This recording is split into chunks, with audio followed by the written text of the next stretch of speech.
తెలంగాణలో జన్మించి దేశానికి ప్రధానమంత్రి అయిన వ్యక్తి, గొప్ప వ్యక్తి పివి నరసింహారావు. దేశం ఆర్థిక సంక్షోభంలో ఉన్నప్పుడు ఆయన తీసుకొచ్చినటువంటి సంస్కరణలతో దేశం ముందుకెళ్ళిన పరిస్థితి. అట్లాంటి మహోన్నతమైన వ్యక్తి పుట్టిన గ్రామంలో ఉన్నాం.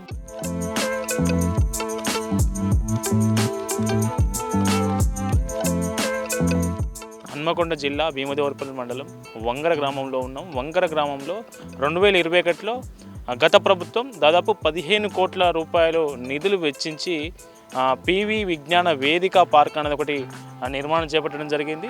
ఈ పార్క్లో ఏమున్నాయి, ఈ విజ్ఞాన వేదికలో పనులు ఎంతవరకు పూర్తయినాయి, ప్రస్తుత ప్రభుత్వం ఈ పనులను ఏమన్నా ముందుకు తీసుకెళ్తుందా, లేకుంటే పనులు మొత్తం పూర్తయ్యాయా లేదా అనేది మనం లోపలికి వెళ్ళి చూద్దాం.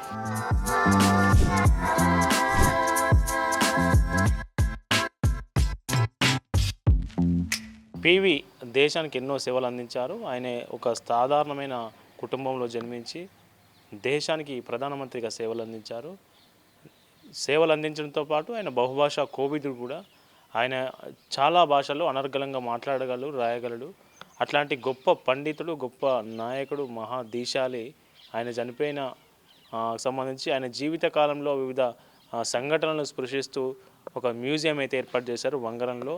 ఈ విజ్ఞాన వేదిక పార్క్ ఏదైతే ఉందో ఆ పార్క్లో ఒక మ్యూజియం సెంటర్ ఏర్పాటు చేశారు. Photo gallery and science museum.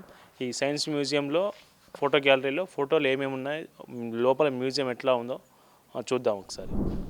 విదేశాంగ శాఖ పివి నరసింహారావు గారు రాజస్థాన్ సందర్శన బాగా తీస్తున్న ఫోటో ఇది. ఆయన ఫోటో తీస్తున్నది.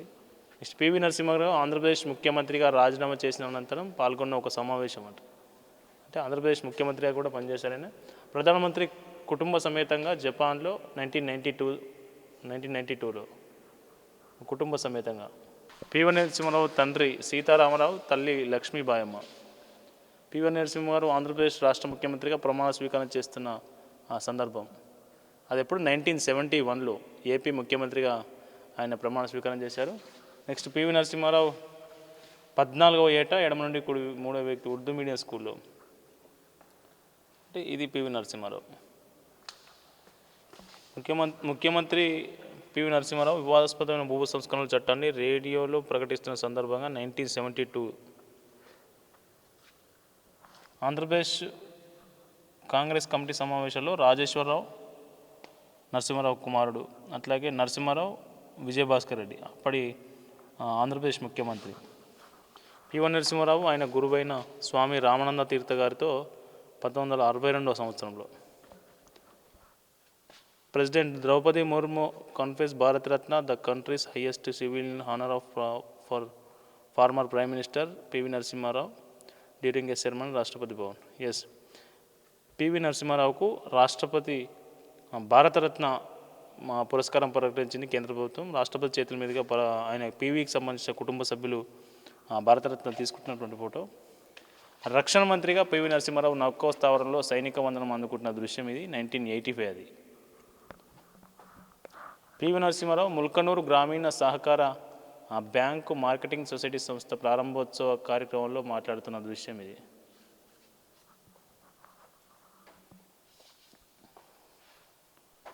నెక్స్ట్ ఇక్కడ కూడా పివి నరసింహారావు మెట్రికులేషన్ చదువుతున్న కాలంలో ముందు వరుసలో కుడి నుండి రెండో వ్యక్తి.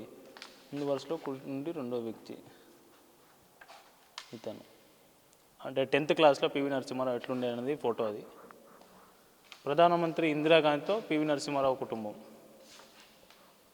పివి నరసింహారావు ఇక్కడ ఉన్నారు, వీళ్ళ ఫ్యామిలీ అంతా. PV Narasimha Rao with prime minister Indira Gandhi 1972. ప్రధానమంత్రి పివి నరసింహారావుతో పివిఆర్కే ప్రసాద్ పక్కన ఉండగా సమావేశాన్ని ఉద్దేశిస్తూ మాట్లాడుతున్న ప్రధానమంత్రి. ఆయన కార్యదర్శి ప్రైమ్ మినిస్టర్గా ఉన్నప్పుడు ఆయన కార్యదర్శితో పక్కన ఉండగా మాట్లాడుతున్న ఫోటో అది. ఇది పివి నరసింహారావు ఫోటో. విమానయానంలో పాత్రికేయుల సమావేశాన్ని సాగిస్తూ నరసింహారావు కనిష్ట పుత్రుడైన పివి ప్రభాకర్, కోడలు ఉమ, మనవరాలు దివ్య, మనవడు ధృవ.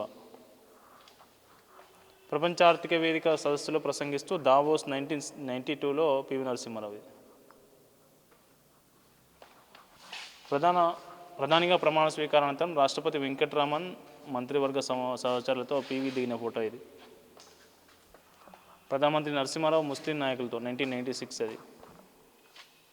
మాజీ ప్రధాని చంద్రశేఖర్ విపి సింగ్లతో 1991. ప్రధానమంత్రి కార్యాలయ సభ్యులైన నరేష్ చంద్ర, ఆర్కే ఖందేకర్, భువనేష్ చతుర్వేది, మన్మోహన్ సింగ్, అమర్నాథ్ వర్మ, పివిఆర్కే ప్రసాద్. మోతీలాల్ నెహ్రూ మార్కులో సాయంకాలం బ్యాడ్మింటన్ ఆడుతున్న పివి నరసింహారావు. ఇది జవహర్లాల్ నెహ్రూ ఉపన్యాసాన్ని తెలుగులోకి అనువదిస్తున్నటువంటి దృశ్యం. ఇది అరుదైన దృశ్యం. నెహ్రూ ఇంగ్లీష్లో మాట్లాడుతుంటే పివి నరసింహారావు గారు 1963లో అది తెలుగులోకి ఆ స్పీచ్ను అనువాదిస్తున్నాడు.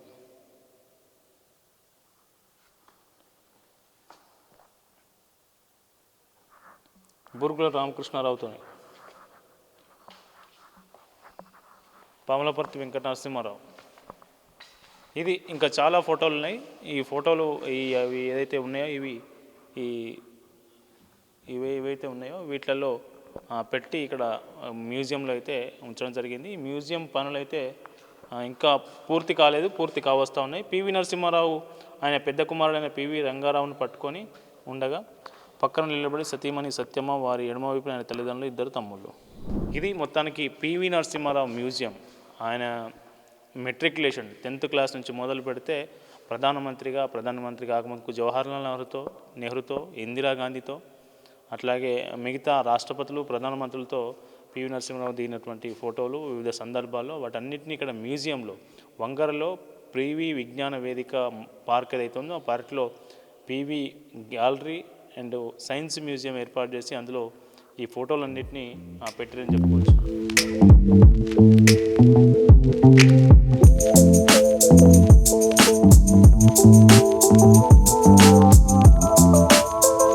పివి విజ్ఞాన వేదిక పార్క్ ఏదైతే ఉందో వంగరలో, ఆ వంగరలో మనకు మ్యూజియం పక్కన ఆ రైట్ సైడ్లో ఒక యోగా మండపం ఉంది. మనం చూడొచ్చు. యోగా మండపం పనులు కూడా ఇంకా పూర్తి కాలేదు. ఇక్కడ మధ్యలో మనకు కనిపిస్తున్నటువంటి గద్దె మీద పివి స్టాచ్యూ రావాలి, పివి విగ్రహం రావాలి. ఈ పనులు కూడా ఇంకా పూర్తి కావాల్సి ఉన్నది. పనులు ఇంకా కొనసాగుతున్న పరిస్థితి కనిపిస్తుంది. ఇప్పటివరకు 2021లో ప్రారంభమైన పనులు ప్రస్తుతం 2026 వచ్చేసింది. అయినా పనులు ఇంకా ఆగుతూ సాగుతున్నాయి తప్పితే వేగంగా పూర్తి కావట్లేదు. గతంలో బీఆర్ఎస్ ప్రభుత్వం పివి కీర్తిని దేశమంతా తెలిసేలా, పివి తెలంగాణ టీవీ అనేలా 15 కోట్లు కేటాయించి ఈ అభివృద్ధి పనులు అయితే ప్రారంభించింది. కానీ వాటిని కొనసాగింపు చేసే క్రమంలో మాత్రం కొంత జాప్యం ఉంటుందని ఇక్కడ ఉన్నటువంటి గ్రామస్తులు కొంతమంది మనతో పాటు చెప్తా ఉన్నారు. మనం చూడొచ్చు. ఇది పివి ధ్యాన మండపం. ఇక్కడ పివి నరసింహారావు విగ్రహం రావాల్సి ఉన్నది. ఈ స్ట్రక్చర్ అయితే కొంత నిర్మాణం చేశారు కానీ ఇంకా ఈ పనులు పూర్తి కాలేదు. పివి విజ్ఞాన పార్క్ ఏదైతే ఉందో ఆ పార్క్లో పివి యాంప్ థియేటర్ ఒకటి ఉంది. ఈ పివి జీవిత చరిత్రకు సంబంధించి వివిధ సందర్భాల్లో ఉన్నటువంటి దృశ్యాలతోని ఆయన జీవితంలోని వివిధ సంఘటనలు, ఘట్టాలు ఎవరైతే ప్రేక్షకులు వస్తారో, ఎవరైతే ఇతర గ్రామాల నుంచి టూరిస్టులు వస్తారో వాళ్ళు వివరించేందుకు ఒక థియేటర్ అయితే నిర్మించారు వంగరలో. పివి యాంప్ థియేటర్ ఇది మనం చూడొచ్చు. దీని మీద ఇది తెర, దీని మీద ఇటువైపు కూర్చొని వీళ్ళు ఇక్కడ ఈ థియేటర్లో ప్లే చేసే సినిమాలను వాళ్ళు చూస్తూ ఉంటారు. మనం చూడొచ్చు. ఇది ఈ పివి యాంప్ థియేటర్ సంబంధించి ఇక్కడ వివిధ కార్యక్రమాలు, ప్రోగ్రాంలు నిర్వహించుకునేందుకు వీలుగా మనకు ఇక్కడ ఈ థియేటర్ని అయితే నిర్మాణం చేయడం జరిగింది. పివి విజ్ఞాన వేదిక పార్క్లో ఈ నిర్మాణం స్పష్టంగా చూడవచ్చు. అయితే ఈ నిర్మాణం అయితే భౌతికంగా ఈ నిర్మాణం అయితే పూర్తయింది కానీ ఇంకా అందుబాటులోకి రాలేదు. ఇంకా ఎలక్ట్రికల్ వర్క్స్ నడుస్తున్నట్టు ఇక్కడ ఉన్నటువంటి స్థానికులు చెప్తా ఉన్నారు. ఇంకా ఎలక్ట్రికల్ వర్క్స్ పూర్తి కావాల్సి ఉన్నది. దాదాపు 15 కోట్ల నిధులతో అప్పటి ప్రభుత్వం దీని నిర్మాణం స్టార్ట్ చేసింది. అది ఇంకా పనులు ఇంకా కొనసాగుతున్న పరిస్థితి కనిపిస్తుంది.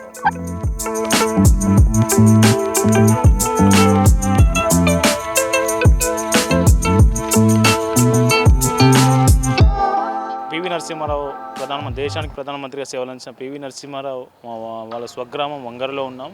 మనం చూడొచ్చు. నా వెనక కనిపిస్తున్న ఈ ఇల్లు పివి నరసింహారావు గారి ఇల్లు. ఈయన ఆ ఇంట్లో లోపలికి వెళ్ళి చూద్దాం ఆ ఇల్లు ఎట్లున్నది, అసలు ఒక దేశానికి ప్రధానమంత్రిగా పనిచేసినటువంటి పివి నరసింహారావు ఇల్లు ఎట్లా ఉంది లోపల ఏంటనేది ఒకసారి వెళ్ళి లోపలికి వెళ్ళి చూసే ప్రయత్నం చేద్దాం. పివి నరసింహారావు వాళ్ళ ఇంట్లో ఉన్నాం, మనకు వాళ్ళు చూడొచ్చు. ఇది ఆయన ఇల్లు. ఈ ఇల్లును దాదాపు 4 సంవత్సరాల క్రితమో 5 సంవత్సరాల క్రితమో దీన్ని రెనోవేట్ చేశారు. మనం ఇక్కడ ఫోటోలు చూడొచ్చు. కొంత ఆ పాత ఇంటిని దాన్ని కూల్చకుండా ఆయన స్మారకంగా దాన్ని అట్లే ఆ ఇంటిని రెనోవేట్ చేశారు. మనం చూస్తూ ఉన్నాం. ఇక్కడ పివి నరసింహారావు సంబంధించిన వివిధ రకాల ఫోటోలు ఇక్కడ కనిపిస్తూ ఉన్నాయి. పివి నరసింహారావు సేవలు గుర్తించినటువంటి కేంద్రంలోని నరేంద్ర మోదీ నేతృత్వంలోని కేంద్ర ప్రభుత్వం భారతరత్న ప్రకటించింది పివి నరసింహారావుకి. ఆ అవార్డును పివి నరసింహారావు చిన్న కుమారుడు పివి ప్రభాకర్ రావు రాష్ట్రపతి ద్రౌపది ముర్ము చేతుల మీదుగా అందుకున్న ఫోటోలు కూడా పివి నరసింహారావు స్వగృహంలో మనకు పెట్టడం జరిగింది.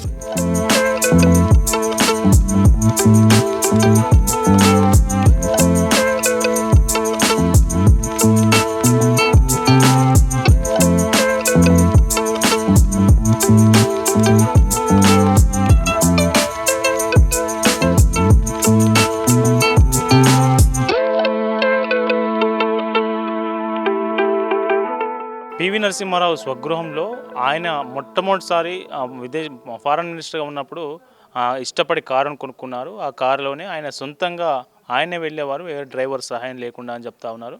మనం చూడవచ్చు. ఆయన వంగరలోని ఆయన నివాసంలో ఢిల్లీ నుంచి తెప్పించినటువంటి ఆ కారును ఇక్కడ వంగరలో ఆయన నివాసంలో ఉంచారు. మనం చూడవచ్చు.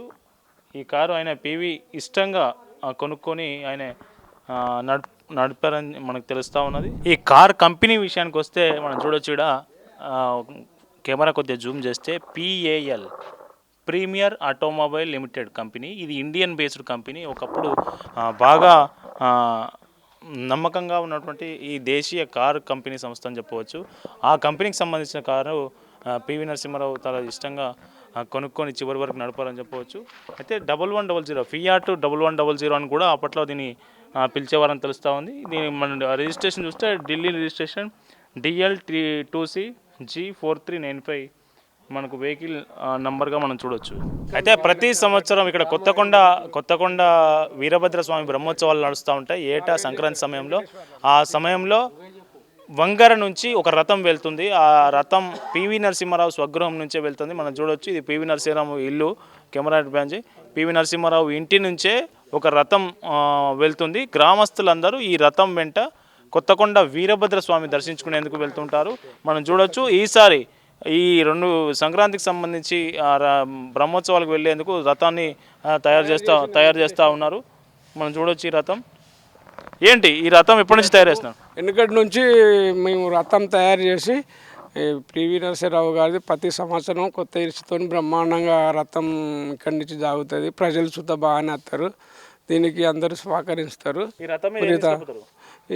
రథం మీద గుమ్మడికాయలు మొక్కులు తీసుకుపోతాం. వీరభద్ర స్వామికి పటం తీసుకుపోతాం. ఓకే. ఎన్ని సంవత్సరాల నుంచి వస్తుంది ఈ ఆనవాయితీ? ఇది దగ్గర 60-70 ఏళ్ళ నుంచి నడుస్తుంది. పివి నరసింహారావు ఉన్నప్పుడు పివి నరసింహారావు తీసుకుపోయేది. వాళ్ళ పివి నరసింహారావు బాపు కాంచి నడుతుంది. ఇది పివి నరసింహారావు బాపు కాంచి నడుతుంది. వాళ్ళు వచ్చి బండి ఎక్కుతారు. నేను చేస్తా రథం. ఇప్పుడు పివి నరసింహారావు తర్వాత వాళ్ళ ఎవరైతే ఉన్నారో వాళ్ళ వారసులు ఈ సంప్రదాయాన్ని కొనసాగిస్తున్నారా? పివి ప్రభాకర్ రావు వాళ్ళ మనవాడు ఇద్దరు వాళ్ళు వచ్చి సాగా నమ్ముతారు. ఇప్పుడు ఈ రథం నడుస్తుంది, వాళ్ళతో నడుస్తుంది. ఓకే. ఈ రథాన్ని ప్రిపేర్ చేయడానికి ఎన్ని రోజులు టైం పడుతుంది మీకు? నాకు 4 రోజుల టైం పడుతుంది. 4 రోజులు పడుతుంది ఈ రథం తయారు కావాలంటే.